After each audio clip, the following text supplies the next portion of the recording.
And the more you write, the more comes out. You're not trying to write jokes, but that's a great way to start developing some material and then go back and review it the next day and see what sort of, what can we draw from this? Is there anything that we could take out of here that could become the starting point for a bit of humor?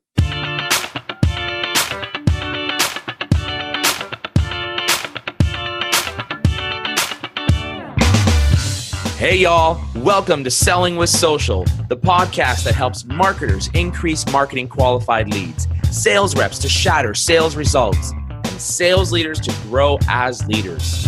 Each show, we interview sales, marketing, and social media practitioners, leaders, and influencers to help you connect, close more deals, build stronger relationships with clients, and improve your sales productivity.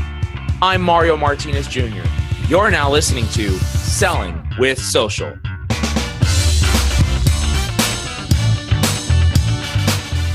Jon, my man, Selig. I'm super pumped, my friend. Thank you for joining me today on Selling with Social. Thank you. Thank you for having me. This is a pleasure and an honor to be on your podcast. So here is the awesome part about having you here on the show. You and I have met, we've talked, and I love this fart. Did I just say fart? Yes, I heard that, but we'll pretend for the sake of this podcast, you did not.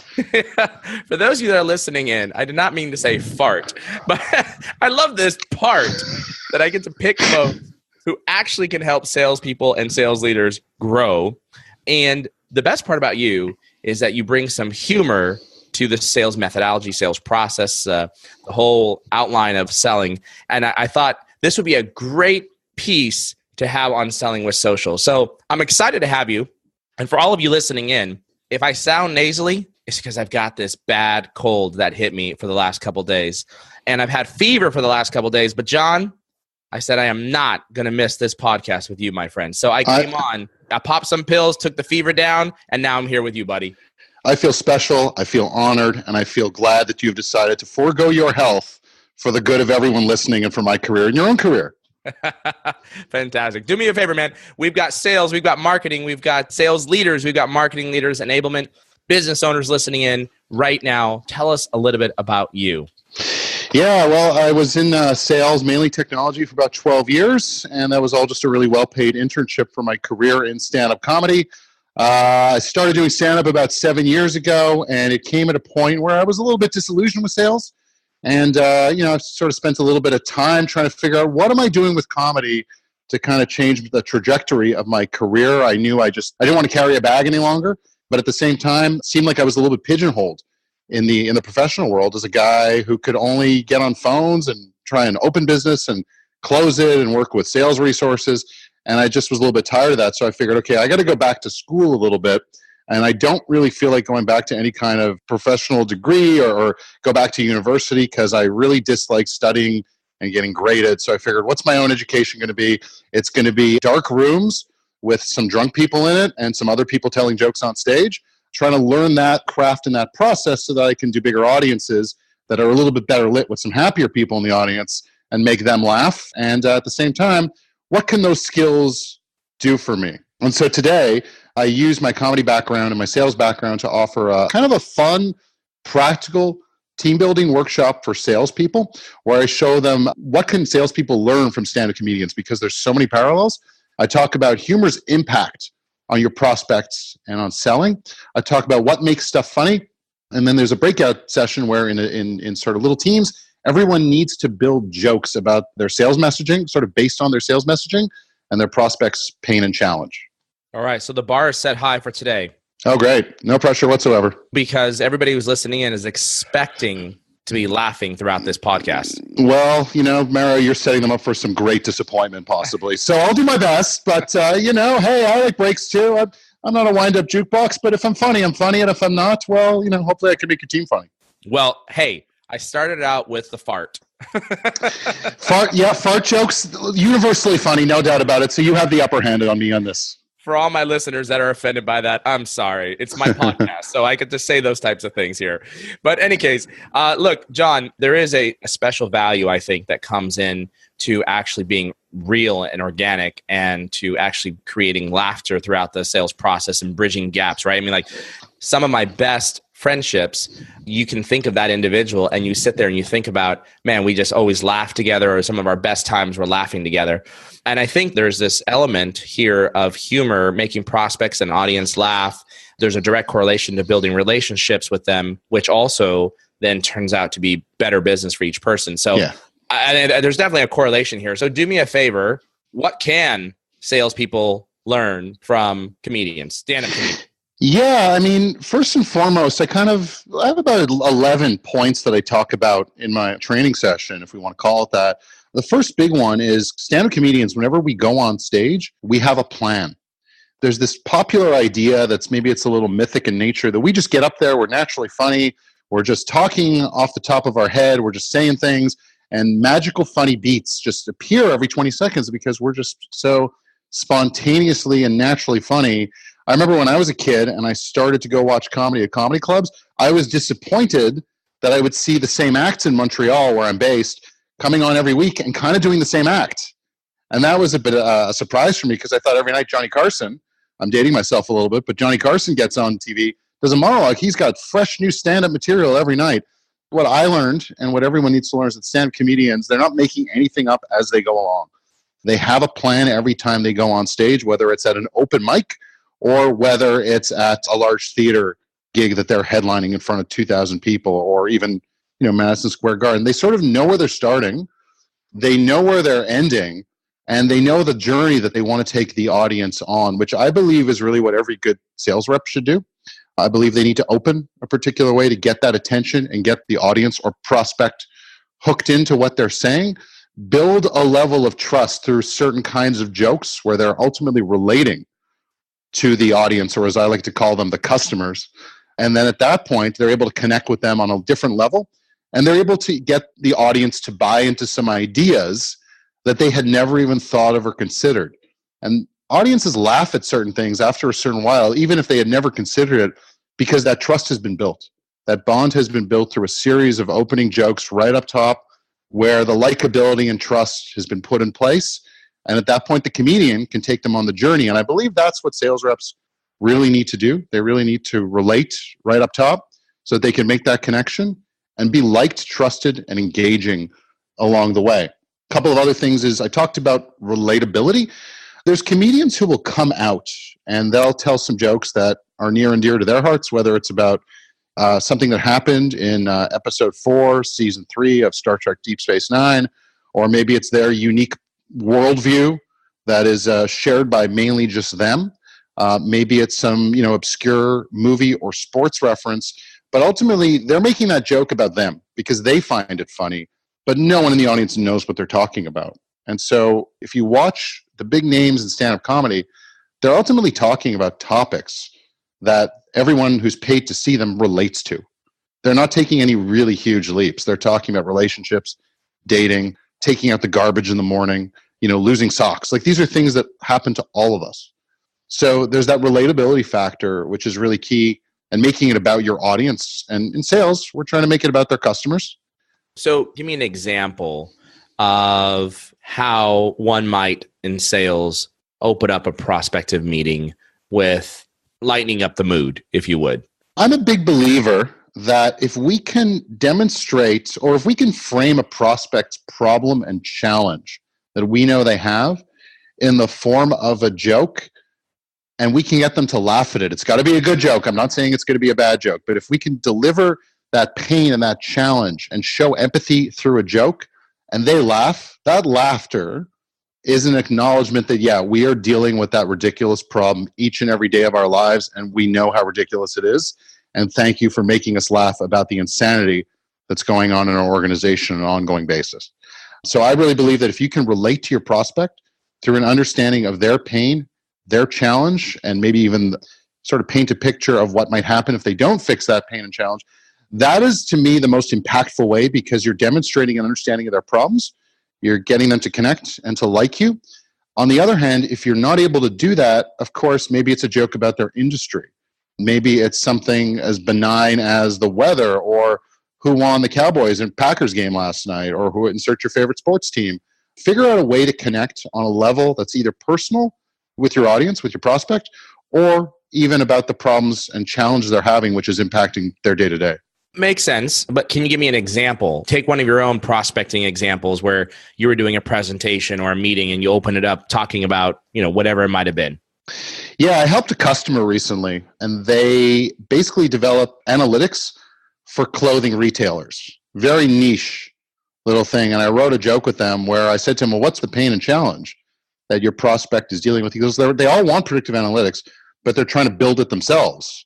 And I found it really fascinating that these clothing retailers are trying to build software because that's not their business. That would be like if Oracle opened up a chain of big and tall shops. Hilarious, right? Okay, wait. Maybe I missed the punchline. Okay. I just drew an analogy. I said, look, clothing retailers are building software, but that doesn't seem like that's their core business. That would be like if Oracle opened up a chain of big and tall shops. Got it. Okay. All right. Still not registering, but that's okay. It happens. This is my problem. I do get what you're saying, though. Yeah. You made an analogy. Correct. And that analogy, or Oracle opening up big and tall shops, yep. that would be crazy. But could Oracle serve the big and tall shops on the back end? Yeah, maybe so, right? Yeah. But that's not what we're talking about. So I get Correct. the analogy of what you're saying here. I think there's an importance to having humor in the sales process. But I also think that it could also disengage and disconnect you from your targeted audience, especially if you don't know them well enough. Big time. Talk about that. How do we avoid those awkward moments where we say something and we think it's funny, but to somebody else's personal values, it's not? What should we stay away from? Look, there's two kinds of humor. There's our natural, innate sense of humor that is unique and specific to us. And then there's crafted jokes. So a lot of those jokes from the time we were kids that people used to talk about, this guy, and that woman walked into a bar, those were called street jokes. And they were passed around from generation to generation. And some people know how to tell that joke and some people who don't. Anything can be scripted and learned how to be delivered for a certain audience. That said, our innate sense of humor may or may not be appropriate for the moment.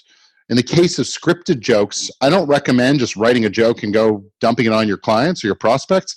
Maybe run it by all your coworkers, sneak it into conversations. Maybe if you're in inside sales and you're on a call, sneak it in a way that if it doesn't get laughs, it doesn't disrupt the call. But if they're laughing, and multiple customers are laughing, boom, you got something there. When I'm working out a new joke on stage, I don't care if it fails the first time. I don't care if it fails the second time. As long as I'm iterating, I'm trying to figure out where I went wrong. I do record everything I do, and maybe that's an advantage a stand-up has over a salesperson, but I'm always iterating. And so I'm trying to figure out if it's getting chuckles on the second or third time, I'm just going to keep pushing forward with it and refining it and crafting it and slowly working it into my act in a way that, it becomes very natural. And after a certain point, it's getting a certain amount of laughs. So with respect to crafted jokes, if someone comes up with a great joke using an approach that I'm able to show them, definitely work it into your internal discussions or internal meetings. Try it on your colleagues at lunch and even start sneaking it in with your prospects here and there. But like I said, not in a way that could be detrimental. Your own sense of humor, no one can police that, right? Obviously, if a sales rep is going around cracking jokes that are upsetting prospects because they touch on sensitive issues, whether it's politics, religion, gender, culture, marginalized groups in society, which are all things I never encourage any sales rep to tell a joke about, it's going to get back to management. And I think if that person continues to make those kind of mistakes, they're either going to get called out by the prospect, call the manager will happen, your sales rep said something really inappropriate, or maybe they won't take such a drastic measure and they just won't buy from the prospect. That person doesn't hit their numbers, and it's going to be a pattern that they repeat in role after role. I was going to say, so the other day I was out at a live customer training a newer organization, and we were on break, and I was walking past the lobby area where they had this massive, it's the largest TV I've ever seen. I'm going to call it like a 120-inch, maybe it's even larger than that. It was huge. It was huge, right? And on there was Trump and the North Korean leader, China's president. And then, somewhere in the background was a picture of a tank And I just walked past and I looked at it and I didn't even read what it said. I didn't even hear what it was saying because it was on mute. And I was with a group of folks and I looked over, I said, is that man taking this country to war?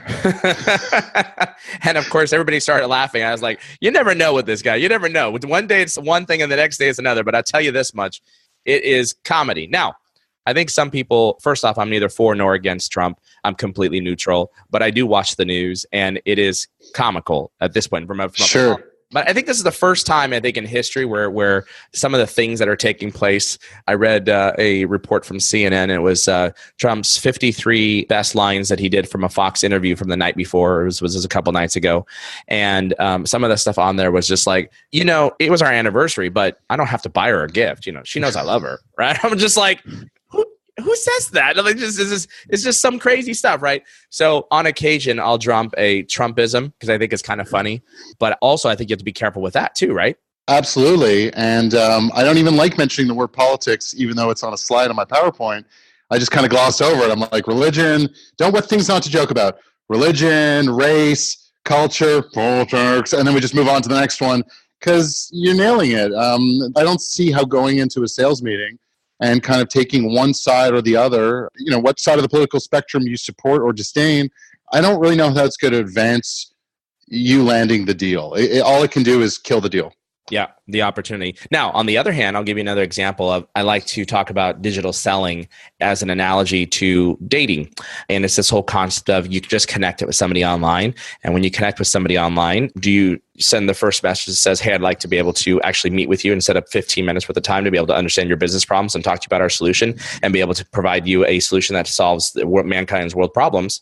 Or like in a dating scenario, you go to the bar and you meet a pretty lady, in my case, or it could be a handsome young man. You meet a handsome lad.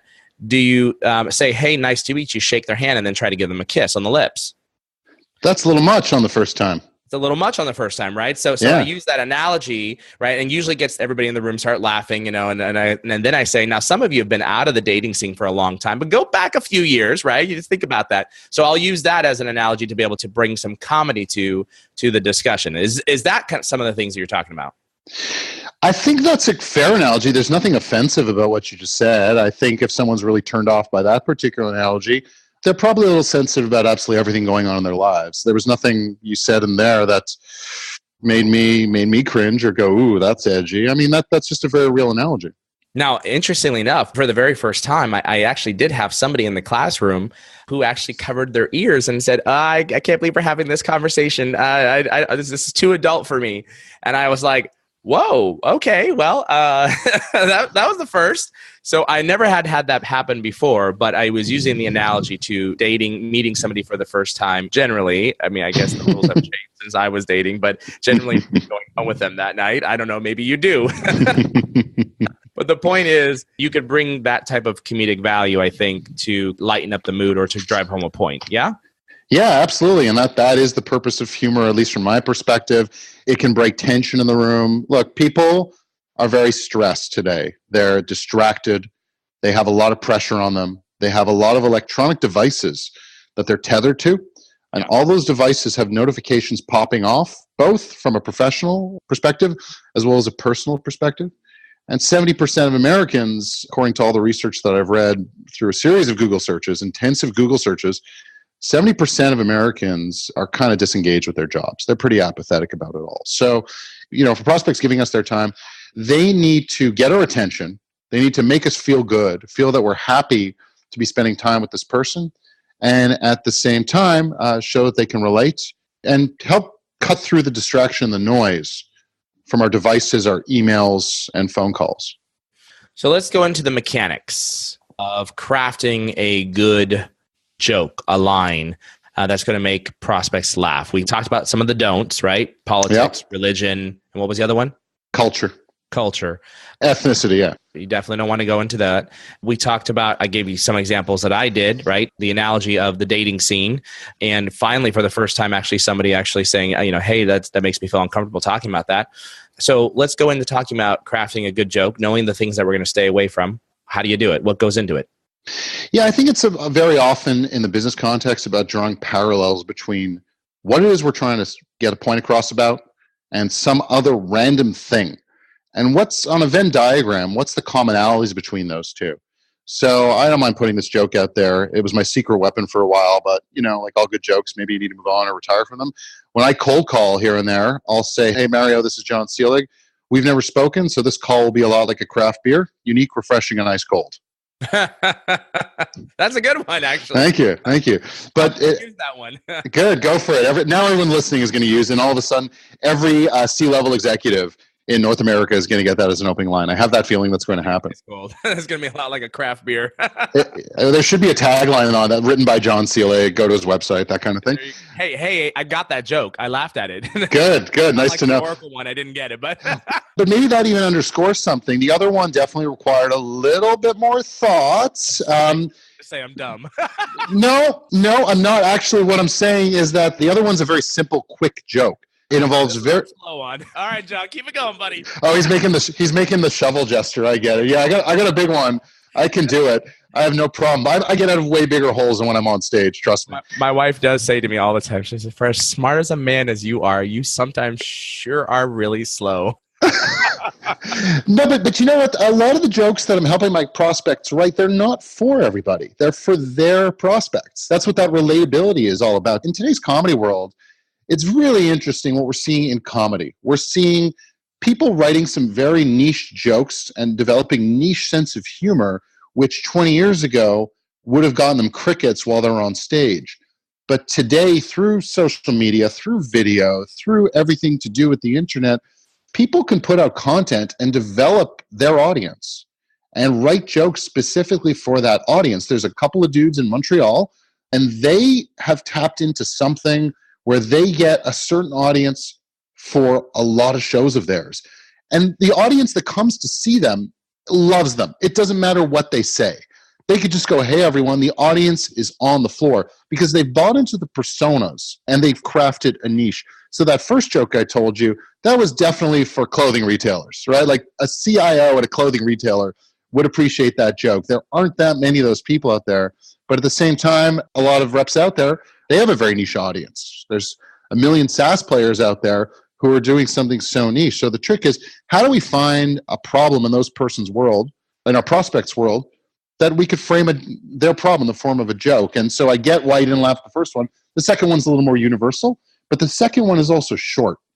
And coming back to your question, good jokes are often short. And the funniest part, the reveal as we call it, is at the end. So a good joke presents some information to the listener. It builds an expectation in their mind of what's going to happen next, or they don't know what's going to happen next. And the last little bit, especially the last word, subverts those expectations. So crafting a good joke then to make prospects laugh would be make it short. Yep. And you said, I think what I heard was the punchline at the end. Is that? The funniest part of the punchline needs to be at the end. Okay. So the thing that makes it fully surprising, sometimes if you deliver a punchline and what we call the reveal word is positioned in the middle of that sentence, people will laugh at the reveal, but the comedian will keep talking over laughter. And when he gets to the end of that sentence, there's nothing left. So the trick is to flip it. So you put that revealing word that makes that punchline a punchline at the end of the sentence. Does that make sense? Yeah, but to tee that up, you've got to know the pain of the specific customer certainly by industry, if you're verticalized by industry. Yeah, absolutely. You got to understand their pains. What I profess and guide is, how do we take their pains and turn those into relatable jokes, much like, the second one that made you laugh more than the first one. But ultimately, there's a simple way to break down any statement and turn it into something funny. But I'm not a jokester. Generally, I mean, if something funny comes out, it's because it came out, not because it was all natural. And I wouldn't even know where to start if I was trying to write something as an opening line. How do I get into that mindset? How do I develop that mindset to make that happen?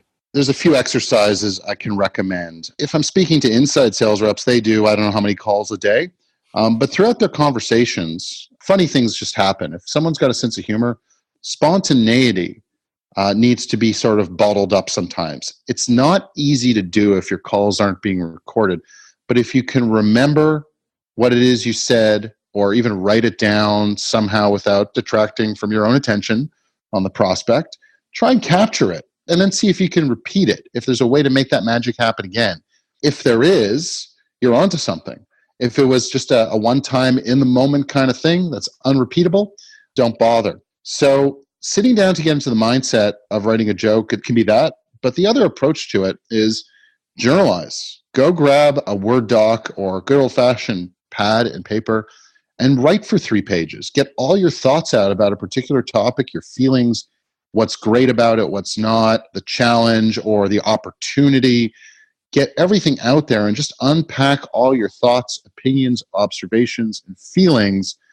And the more you write, the more comes out. You're not trying to write jokes, but that's a great way to start developing some material and then go back and review it the next day and see what sort of, what can we draw from this? Is there anything that we could take out of here that could become the starting point for a bit of humor? Now, the last one that you just used, which is the cold call. You reached out to a prospect and you said, I know you don't know me, but I'm going to be like what did you say, a craft beer? Or how did Correct. you say? We've never spoken, so this call will be a lot like a craft beer, unique, refreshing, and ice cold. So then leads me to my next question is when is the time to be able to use comedy? And it sounds like you could bring it right into the pitch or you could bring it throughout the sales process, right? You can. There's a few spots where I think it works. Look, one of the things I'm a firm believer in is if you're being asked to present for an hour on your solution or your product, no one's expecting a stand-up comedy act. They want you to solve their problems. Right. So constant joking is really something I don't encourage at all. Where it can strategically be used is right up top in a presentation to get attention. In the stand-up world, I watch a lot of new comedians come on stage and they start telling a very long, rambling story. And at the same time, I start to look at the audience sometimes and their faces are lit up, not with joy and delight, but with their cell phones. And why is that? Because their attention span, has floated away and they're not following the story anymore. And by the time the comedian gets to the quote unquote funny part, no one's laughing because no one's been listening. And so I believe that a quick joke right out of the gate when you're having a presentation is a great way to get them on board, get their attention, break the ice, and show you understand and can relate. Now, length of a TED Talk is 18 minutes. Mm-hmm. And that's because, the average human attention span, sustained attention span, is about that long. So we all know that sometimes sales presentations can go 45 minutes to an hour. Every 18 to 20 minutes, maybe in between sections, great time to inject some humor. Maybe it's not a joke. Maybe it's a meme. Maybe it's a short video, just something to win their attention back. Not everyone could craft a joke. So that's another spot. The third place I think is a great spot, and it's challenging, is objections. And I'm not talking we don't have price or we don't, it's out of our budget or now's not the time, but really specific objections that they encounter over and over, maybe with respect to their competition. I come from the tech world. So, you don't integrate with this, but, let's say there's a great workaround. If you can craft a joke about, how to handle that objection, it's like putting down hecklers in comedy. So the net of it is you should use some level of comedic value in your discussions with prospects and buyers. And I think it does help build better relationships, but also it could start right from the very opening line, like you already suggested. And if your presentation is going, as you mentioned, 18 minutes or longer, then bring in something that helps to lighten that mood, to reset the mind, yeah? Absolutely. You nailed it. Man, I must be good. You're really good. That cold is doing wonders for your brain. Well, I think I need a nice swig of something. I got this neck pain as well that you wouldn't believe. And for those of you that are listening, you can't see me rubbing my neck like a madman, but I woke up 2 days ago and I couldn't move my neck and it's got that kink neck and I've been taking ibuprofen like you wouldn't believe, but it's just not going away, my friend. It's just not going away. Well, you have me fooled. I think you're healthy as a horse. Old expression, but let's just use it because nothing's popping to mind. I love it.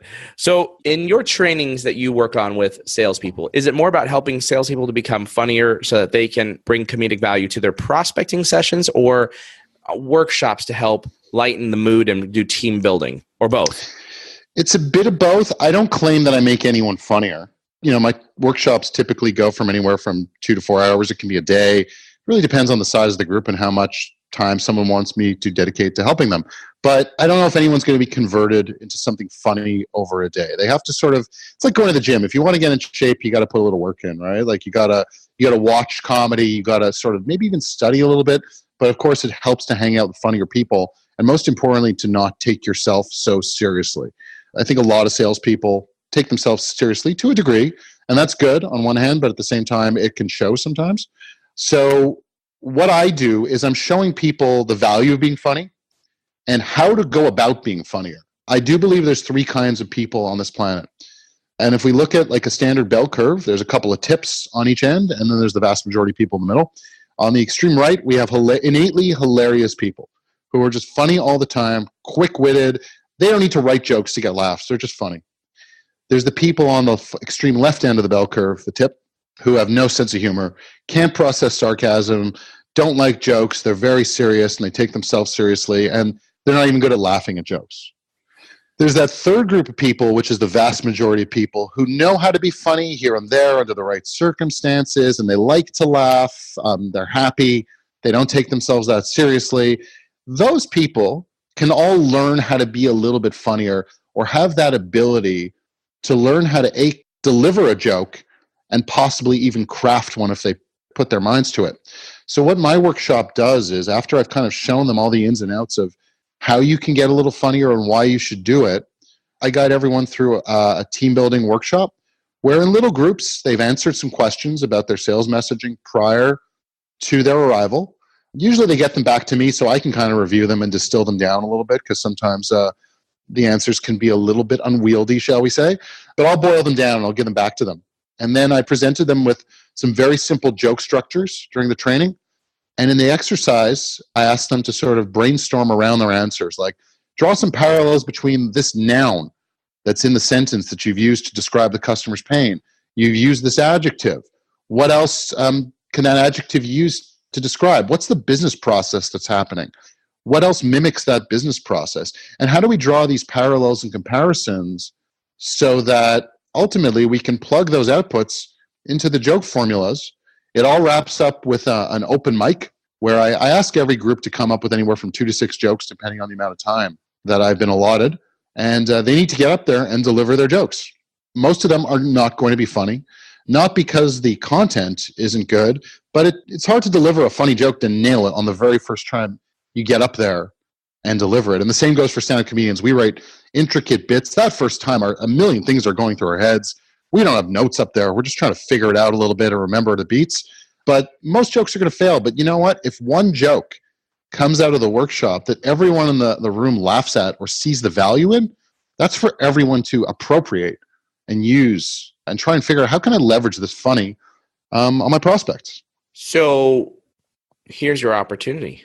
Mm-hmm. Give us some stand-up right now. Talk to me. Oh, great. No pressure whatsoever. Well, do you have $100 that you could, send to my PayPal account right now? No, but I can make you famous on social. Oh, that's true. Well, I like to tell a joke. One of my favorite things to do is write jokes for when things aren't going well. And when a joke or a bit kind of falls flat, I'll just look at the crowd and say, well, I appreciate that you guys didn't laugh, but what you don't understand is that stand-up comedy is my addiction. And when you guys don't laugh, this feels less like a comedy show, more of an intervention. So to those of you who did not laugh, you were kind and compassionate. And to those of you who did, you're part of the problem. I'm with you. I got you. And that gets me out of some holes sometimes. Well, Jon, one of the things I forgot to ask you at the beginning of this show was, tell us something that nobody would know about you by looking at your social profiles. I used to be, all I cared about was sports. When I was younger, all I cared about was sports. And then it became music. And I'm a pretty passionate music fan to this day, but I have less time for it. And I have no time for sports anymore. I grew weary of the whole fan culture. And used to be pretty passionate hockey, basketball, baseball guy. And I watch zero sports at this point in my life. So I hope that answers the question. Well, that wasn't juicy. No. But to get the juicy stuff, you got to come watch me do stand-up. All right. If someone wanted to get a hold of you, what's the best way? Through LinkedIn, through Twitter? Yeah, LinkedIn, absolutely. I love connecting with people on LinkedIn. Please send me a little request message. Mario, you can appreciate that. I get so many requests from people who want to connect with me. that don't send a message. Little pet peeve, LinkedIn, listen up. You should make it mandatory for people to have to put a little message when someone wants to connect, because I'll connect with them because I'm trying to build an audience and a market, but I get some shady people clicking on me. Those ones I ignore. So if you want me to accept you, I probably will anyway, full disclosure, but I love a nice personalized message telling me why you want to connect. I think that's awesome. So LinkedIn is great. My website is jonselig.com. Please note that the H in my name is both silent and invisible. So it's jonselig.com. Those are the two places where people can get a hold of me, and also John at jonselig.com for my email. And do you have a Twitter handle? At Jon Selig. There we go. And one more, Instagram at Improbable Comic. Got it. John, do me a favor. Your all-time favorite movie. What is it? It's a tie between three, Mario, I gotta say. But for the purposes of this, let's just go with The Big Lebowski. The Big Lebowski? Yeah. I never heard of it. What is it? Mario, I gotta go. This conversation's over. You've discredited yourself entirely. Wow, Mario, that's your homework for the weekend. You gotta watch The Big Lebowski. It's a Coen Brothers movie from 1997 starring Jeff Bridges, John Goodman, and I can't believe I'm having this conversation right now. Maybe I don't know. Hey, listen, do you have children? No, I do not. Okay, well, when you have children, I have a 7 and a 4-year-old, something happens to your brain. Moms that are listening in, maybe some of the dads, especially the sleepless dads that stay up at night with the kids, it becomes like mush. And there's a lot of things that you forget. So maybe I have seen it. I'll have to look that one up. You would remember The Big Lebowski, starring Jeff Bridges, John Goodman, Steve Buscemi, Julianne Moore, the Coen brothers. I'm not saying it's the world's greatest movie, but it is my favorite movie because of the characters, the absurdity, the comedy, the cinematography, the music, and the overall ridiculousness of it all. Fantastic. Well, listen, John, I appreciate you joining me on Selling with Social. Thank you for joining me today, my friend. Thanks so much for joining me on that episode of Selling with Social. I hope you found as much value in that episode as I did. Here's what I want you to do next. Please go to www.vengreso.com. That's VENGRESO.com. VENGRESO.com. And make sure that you get access to our content. We've got the latest and greatest in digital sales, sales training, content marketing, and social selling strategies that are going to help you grow your sales pipeline. I look forward to having you on the next show of Selling with Social. Make sure you also go to vengreso.com/podcast to be able to get access to the latest and greatest Selling with Social episodes, along with any of the other episodes that we've got from Social Business Engines with my friend and partner, Bernie Borges. Thanks again for joining on Selling with Social.